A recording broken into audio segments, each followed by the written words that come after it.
Cubs win in Seattle, on to Arizona. And how about our guy, Javier Assad, getting it done? Mark Leiter Jr. as well. We're going to talk about that and Christopher Morel's defense getting better. All that right here on the Cubs Baseball Channel. Make sure you guys like and subscribe. Give us a thumbs up. That's a great way of saying that you're a Cubs fan, or go Cubs. Here's your invitation to the Cubs Baseball Channel.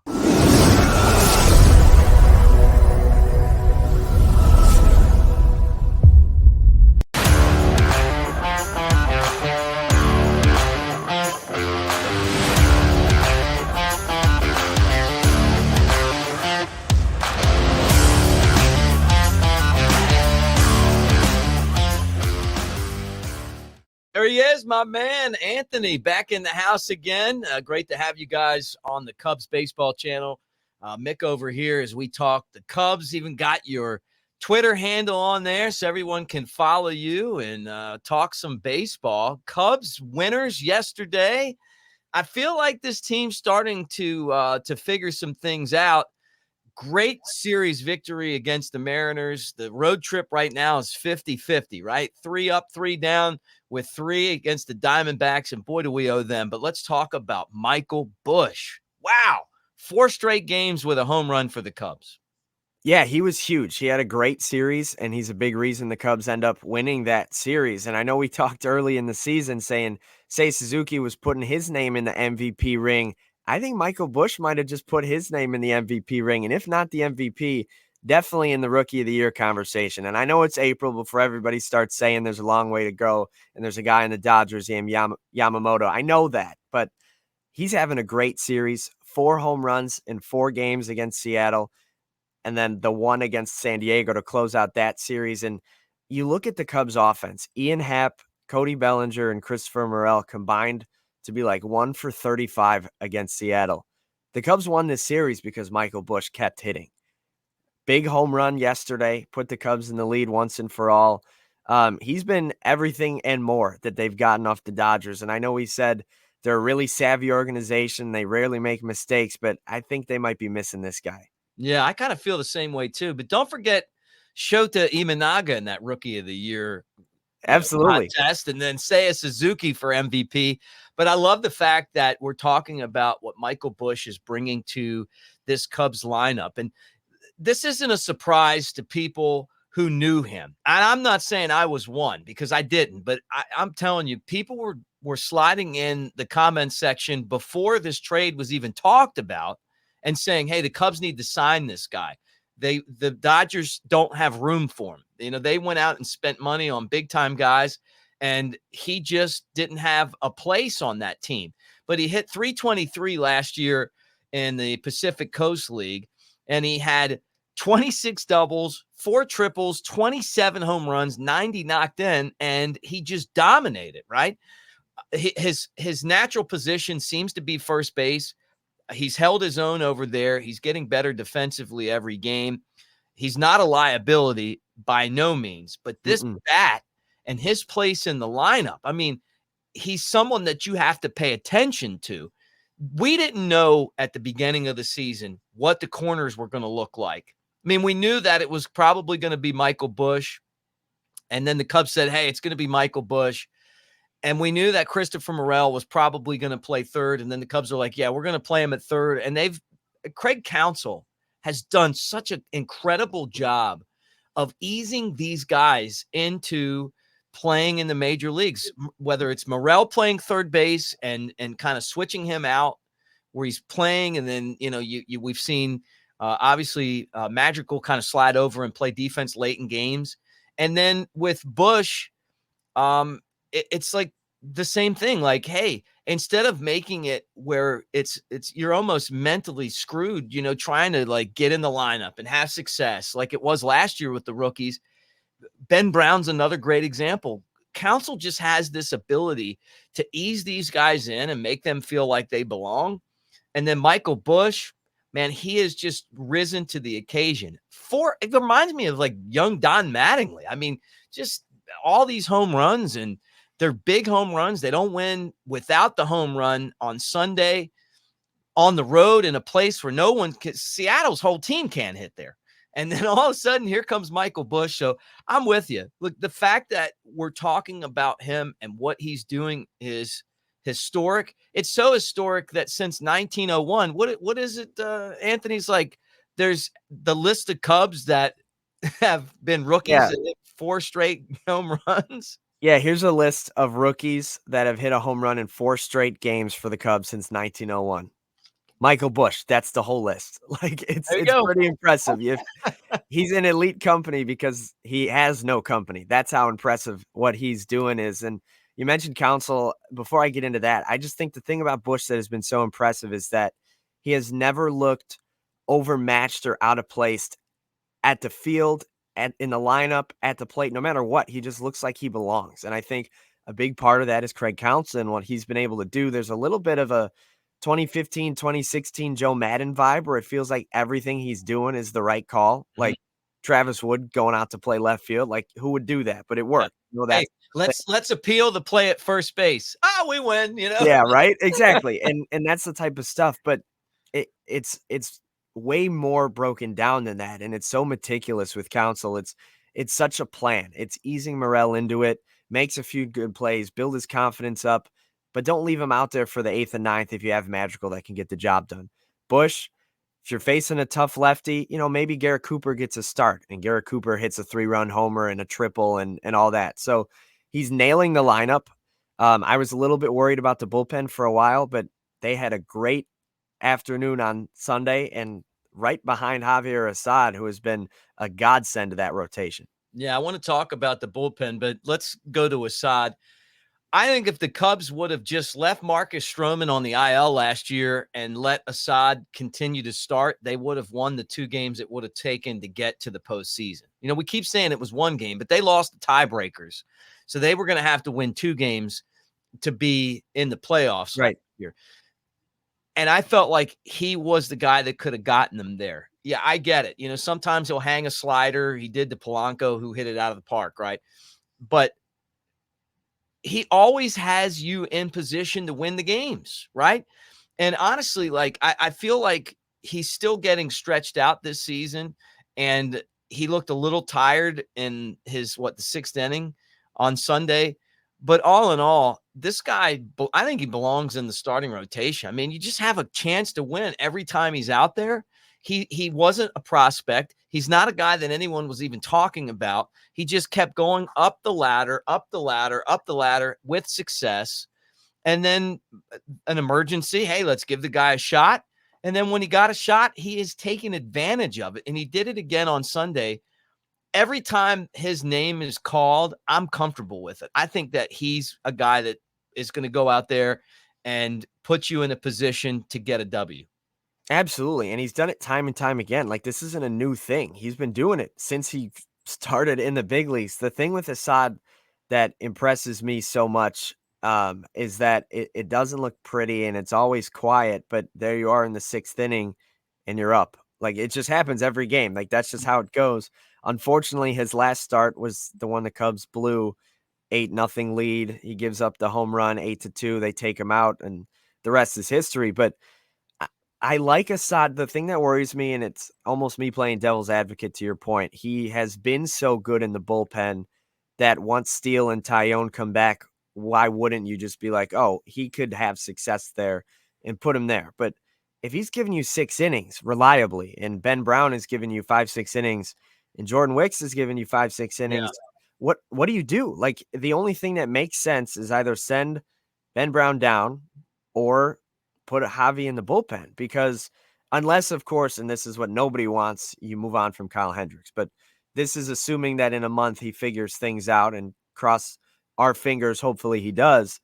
Assad is the guy that is kind of the odd man out just based on like money. Like, Tyone's making money and Hendricks is making Great money. point. And so like Assad is the guy that they're like, oh, we'll just move him to the bullpen. But maybe like every 5th day you go straight from Ben Brown to Assad, and you might even be able to get 9 innings out of that. Like, maybe that's the route. I don't know. But Assad's a guy that I want on the big league level pitching when it matters 5 days a week. Yeah. Well, that's a good problem to have if all those guys For sure. come back. And I certainly hope that, Kyle Hendricks gets it figured out. And I know that a lot of this is personal because I do like him so much. Maybe part of it is sentimental, but right now he's getting out pitched by all of these guys. Right. That's the And fact of the matter. right. And that's the bottom line. But at the same time, I can't take my personal feelings out of it. I know some people rip him in the comments section, and I've known this guy forever. He pitched game 7 of the World Series. He pitched game 6 that got the Cubs to the World Series. He's a tremendous guy. I'm just praying that he gets it figured out because I don't want it to end with him and a 12 ERA and, designated for assignment or something like that. I want to see him walk out on his own terms, and I think he can still do that.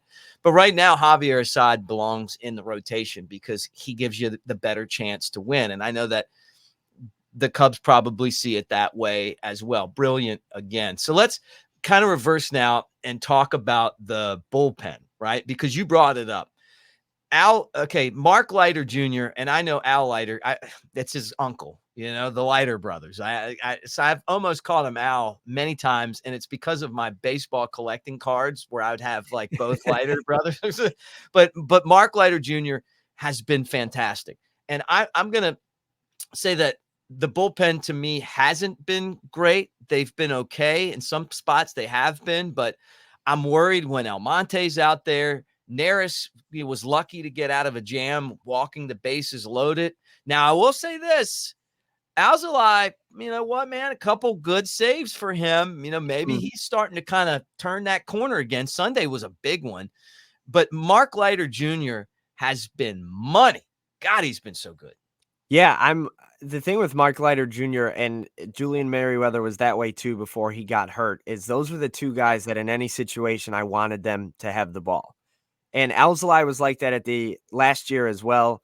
Starting to get back to it. I'm getting my confidence back in him. Feel it. But Mark Leiter is just like, you give him the ball and he's going to get out of the inning. Like if there's bases loaded or if it's a clean inning, what you're getting out of him. He has yet to give up a run, and we'll knock on wood because I know we're both broadcasters and that usually doesn't go over too well. Right. But he hasn't given up any runs so far this year. He's been super, super reliable. But I admire Craig Counsell for not forcing him into a different role. Like you have a guy that's having this much success. Most managers will be like, well, why don't we have him go the 8th and the 9th?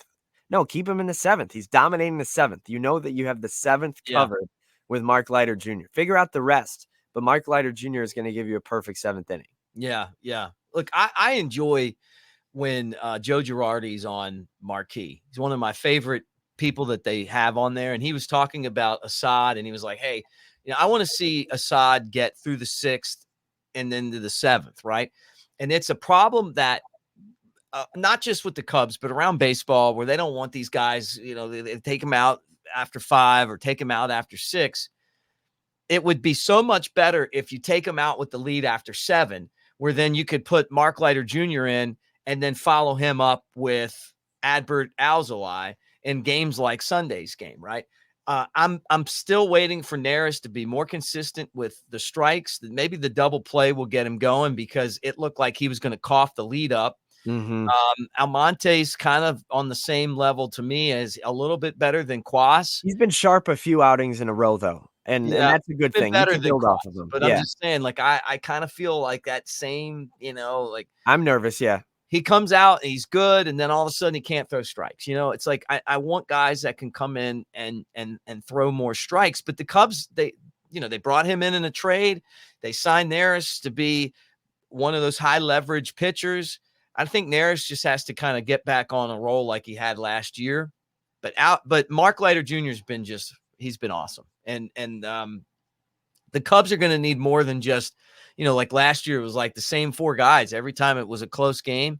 And I think that they're going to need some other guys to kind of step up and get it done. And look, we saw Keegan Thompson finally got an opportunity, and he came in and he looked really good, and much better than what they were getting from Quas. Who knows? Maybe they go down and they get Quas, kind of tuned back up, and he becomes someone that can help this bullpen out. But the bullpen to me, because of the way that guys pitch now, where they're going in and they're just trying to throw as hard as they can for, a short amount of time, those guys get hurt a lot, you know? And I mean, Everybody gets hurt a lot. yeah, pitching. You're right, and then pitching in general has been that way as well. I was gonna say too, you mentioned Keegan, and I think one of the interesting things about him is everybody kind of forgot about him over the last year or so, but they opened opening day 2023 with him as your 8th inning guy. It Right. was gonna go Brad Boxberger to Keegan Thompson to Michael Fulmer, and that worked for like a week. And then Fulmer started blowing saves, and Boxberger got hurt, and Keegan kind of lost control. But he's a guy that the Cubs had belief in at one point to be a late inning guy. So there's no saying he can't be. And Mick, everybody's saying it's because he's got a mustache. Yeah, you got some love in the comments section for the We stash. I'm need a huge Wisdom back stash too. fan. We What's need that? Wisdom back for the stash gang because it's me, Patrick Wisdom, and Keegan right now with the mustaches. And it's a good vibe. Keegan looks good. He's throwing the ball well. So I mean, if that's a guy you can figure out, I know Luke Little has had a few rough outings after starting the season really strong, but that's another guy in the back end of the bullpen that could make a difference. But like you said, it's got to be more than just two guys that you feel confident in. Yeah, right. And two guys with stashes. I had a stash last year, and I loved it, but it just didn't work. I don't know. Like I got a lot of heat, so I cut it off. But maybe I'll do a stash. We get on a run. Maybe get on a run. I'll join you in the stash crew. I love it. Before the season's over, man. Yeah. Don't change your style though. That was like when the first time we did this and I saw you with the stash. I was like, okay, man, I like this. I like what you're bringing to the table, man. Yeah, you have to. It just shows I'm gritty. I'm willing to win. Yeah. Hey, talking about gritty, Christopher Morel, I talked about it. I want your opinion, but I'll kind of reiterate what I said. I thought that the 6th inning of Saturday's game was a real eye opener. And I feel like the last few games, and I know he's still kicking the ball around a little bit, but I'm seeing progress. I'm seeing hard work pay off. Yeah, the first play that really helped me realize how much of an improvement he was making wasn't actually a ball hit to him, but it was the double play to start the game in Ben Brown's last start, the fly ball to Cody Bellinger, and he threw it to gun Xander Bogaerts at third. And Morel was like down in a catcher's squad. He made a pick and got the tag on Bogaerts. It just reminded me, like, this dude's an athlete. Yeah. He's flexible. He's an athlete. There's no reason it can't work eventually. So I was worried early in the season. I'm at the point now where, like, I'm still not super comfortable with him out here, but I'm confident that eventually he's going to be serviceable. Well, I do believe that now. And you can see the adjustments, like, ground ball, his throws look a little more crisp, like. Yeah, everybody gives Madrigal a lot of crap for fielding it and running like 4 steps before he throws, but there is something to the fact that, like, you got to set your feet, especially with a guy as strong and sometimes as errant of an arm as Morel. Set your feet. Don't throw it on the run because you're going to tail it. You're going to sail it above the first baseman's head. But, just take a step or two, set your feet, and then trust your arm because you have a rocket. Like, that's not the issue. It's just making sure it's in the window for Michael Busch to catch. Right, right. And look, the one thing I love about baseball, which for me is different than all the other sports that I cover, is I played it, and maybe I didn't play it at this level, but I played it my whole life, and I played third for the majority of my life. And it's a weird angle. I don't really know why. I remember when I started playing second base, I was like, man, this is so much easier, like this. And I don't know why. I mean, I always had a pretty good arm, but getting the ball to first base is an adventure. And if you don't have a guy over there that can pick the ball, I'm not the guy you want at third because I bounce a lot of balls. And this was, not lately, but, when I play, like, I'm bouncing by, and then sometimes, like, you airmail them and you get the ball, and sometimes you're like, you have all this time, and instead of just making a good throw, you just like, so I know there's a mental part of this and the angle part of it too, that it's just going to take time to make that throw. But what he did with the jumping catch that he made, and then the diving play, those are extremely difficult plays to make. And I'm sure he's got to feel a lot more comfortable over there. And it's more than just, like, you can tab and say, hey, it takes confidence. I know every position on the diamond takes confidence. it's more than confidence. It just takes experience. It takes comfort, like where you kind of know where you're throwing it to mentally, like where you Mhm. can just pick up the ball and throw and know where it's going to go. And so I think that those are improving, but his athleticism is making a difference. I agree. Without a doubt, and that's the most important thing to remember is, he's 22 years old, 23 years Yeah. old. He's an athlete. He's learning the position, but he's a baseball player, and I think he'll figure it out. Um, Confidence is huge. The comfort is so important. Like, you look at, I know he's mounds away from Nolan Arenado, but that's the guy that I think of when I think of defense at Right. third base. And the guy's backhanding balls, barehanding balls. He always knows exactly where he is on the field, no matter what. Mm-hmm. And that only happens with repetitions. Yeah. So you got to give Morel some time. I think he's going to be fine there. And I love that Council rewarded him with another start at third Sunday. And I think that's important to kind of instill that confidence too. So we'll keep an eye on him, but it's trending in the right direction finally. I like Counsell. I just like what he's doing Yeah. with the projects that he has on the field, and he's done a nice job. Now let's beat the Diamondbacks, something that we did not do a lot of last year. Yeah, and they did a lot of winning in October, which was hard to watch considering we were a game behind them, 2 games away from being in that spot Yeah. potentially. And um, they're still a really good team. They got better from last year. Actually, they added some offense. Jock Peterson. They got Gurriel back. They got Montgomery. I don't know if he's going to be pitching in the series. I think we did avoid Zach Gallen. That's huge. He's a great pitcher. Shut down the Cardinals yesterday, so we don't have to worry about him.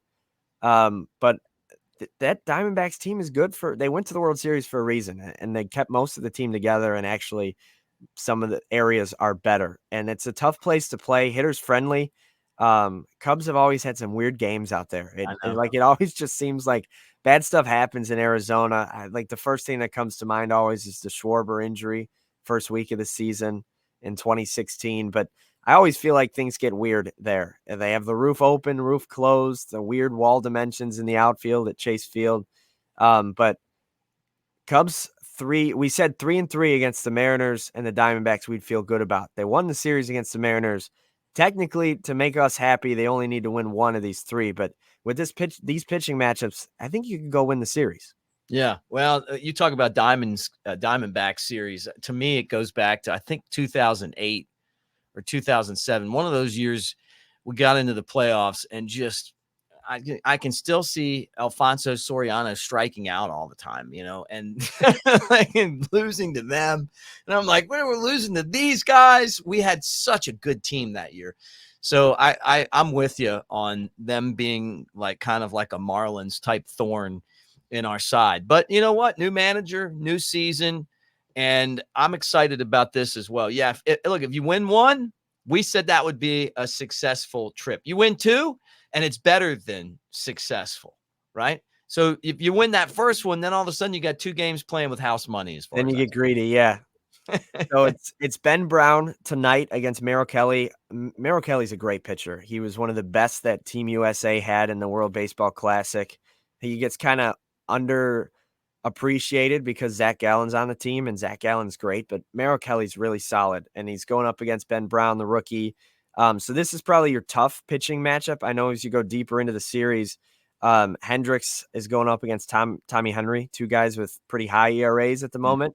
And then the last game of the series, Wicks is back out there against Brandon Pfaadt, who's also pretty good. You saw him shut down the Phillies last year, but he's had some struggles early on in the season too. But Ben Brown against Merrill Kelly tonight. That's first game of the series. Another late one out on the West Coast. They're killing us with these West Coast games. But I'm I'm tired excited thinking to see about it. Ben Brown out there again. He was great last time out, and the bullpen is not quite rested, but they're not thin. So it should be full strength, I think, for tomorrow and the rest of the series. Let's go. I think this team's starting to turn the corner. At least it feels like that. Yeah. See if they can keep the momentum going against the Diamondbacks. Get in the comment section, guys. Thanks for hanging out with us. Like and subscribe. Also, make sure that you hit the thumbs up, man. Let us know that you appreciate some Cubs content because we're throwing it at you every day. And if something breaks, we're going to try to jump on here and report that to you as well. So we'll talk to you again really soon, and go Cubs.